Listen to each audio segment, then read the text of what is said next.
나눔가족 여러분, 짐승과 거짓 선지자가 사로잡혀서 불바다에 던져졌죠. 이제 마지막 남은 용만 남았습니다. 요한은 곧 마귀 사탄인 옛뱀의 최후 심판을 받는 장면을 보게 됩니다. 용은 무적에게 갇혀 있다가 풀려나와서 최후의 전쟁인 곡과 마곡의 전쟁을 벌이지만 결국 두 짐승이 던져진 불바다에 던져집니다. 마지막으로 크고 흰 보좌 심판이 모든 죽은 자들에게 내려지게 되고요. 생명책에 그 이름이 기록되지 못한 사람들은 모두 불바다에 던져지게 됩니다. 오늘 말씀에는 천년왕국이라는 용어가 등장하죠. 계시록에 짧게 언급되는 용어이지만 그동안 이 용어는 상당히 많은 주목을 받아왔습니다. 이에 대한 해석이 크게 세 가지로 나누어지는데요. 첫째는 후천년설입니다. 천년왕국이 지상에서 정해져 있고 그 이후에 그리스도가 재림하신다는 견해이죠.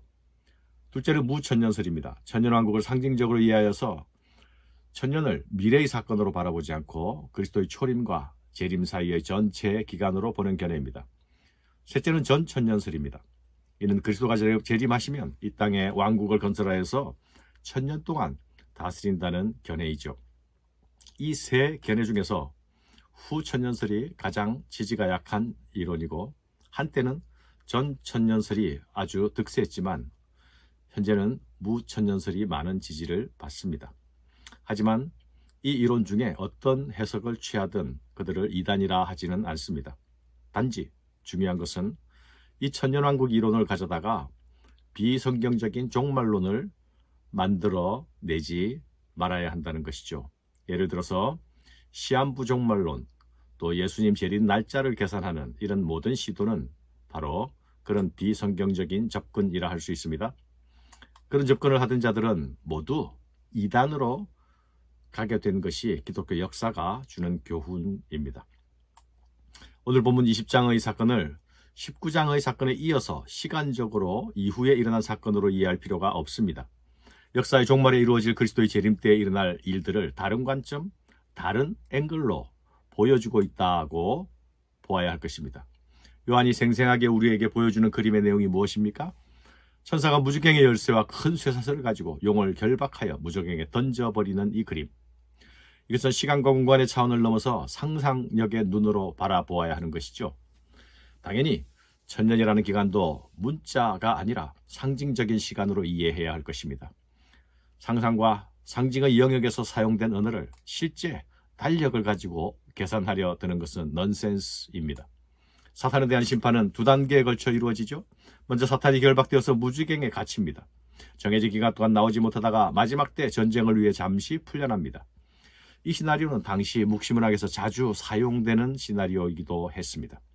짐승의 체제는 무너지고 음녀 바벨론도 멸망당했습니다. 두 짐승도 사로잡혔습니다. 이제 열방을 미혹하던 우두머리 용만 남았는데 하나님은 천사를 통해서 용을 결박하고 무적행에 가두고 임봉합니다. 천년이 잠시 놓여서 마지막 저항의 몸부림을 치지만 이내 붙잡혀서 불과 유황 못에 던져집니다. 온 인류를 지배했던 악의 세력은 마침내 괴멸되어 흔적도 없이 사라지는 것이죠. 십자가와 부활에서 패한 후에 분노하고 발악하지만 사탄은 결국 심판을 받을 것입니다.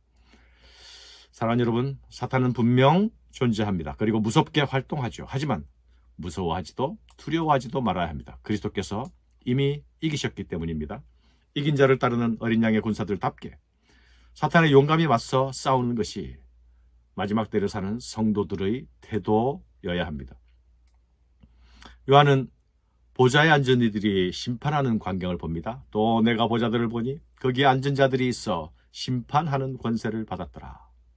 그들은 예수를 증언하고 말씀에 순종하다가 목배임을 당한 영혼들입니다. 이들은 이긴 자들이죠.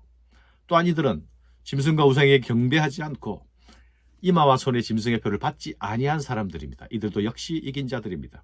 이 이긴 자들이 다시 살아나서 그리스도와 함께 다스릴 자이죠. 그런데 이 이긴 자들의 모습은 죽임당한 자와 그렇지 않은 자가 함께 나타나고 있지 않습니까? 죽임을 당한 자는 예수를 향한 사랑과 충성으로 죽임을 당했고 그렇지 않은 자들도 동일하게 예수를 향한 정죄를 지켜내던 자들입니다. 이들은 모두 세상에서 짐승으로 인한 수많은 상처와 눈물을 가진 자들이죠. 이들은 그럼에도 끝까지 굴하지 않고 인내했습니다. 그리고 이긴 자로서 주와 함께 다스림에 참여합니다.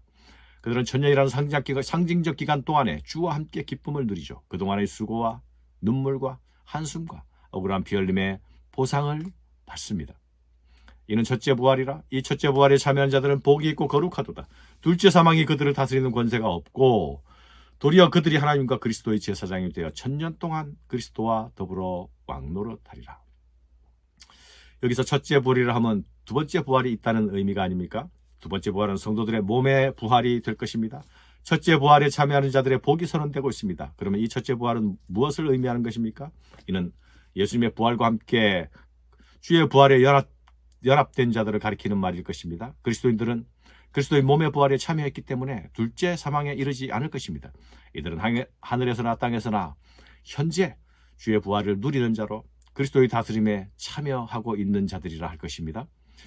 요한은 흰 보좌와 그 위에 앉으신 이에게로 인도됩니다. 하늘과 땅이 사라진 신비와 경이의 세계이죠.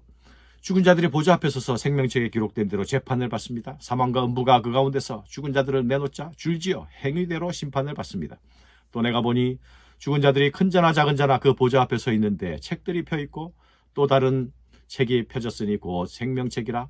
죽은 자들이 자기 행위를 따라 책들에 기록된 대로 심판을 받으니, 생명책에 기록되지 못한 자들은 그들은 사망과 음부와 더불어 영원히 불못에 던져지게 됩니다. 이들은 바벨론의 체제에 순응하여서 음료와 더불어 향락을 누리던 자들이죠.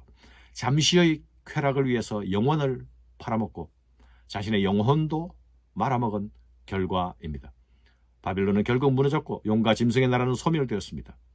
우리는 무너지지 않을 영원한 나라를 소유하며 소망하는 자들입니다. 잠시 있다가 사라질 것들에 곁눈을 주거나 침 흘리지 말아야 할 것입니다. 의와 거룩함으로 하나님이 이루실 이 나라를 기다리며 예비하는 것이 마지막 때를 사는 성도의 지혜임을 기억해야 하겠습니다. 감사합니다.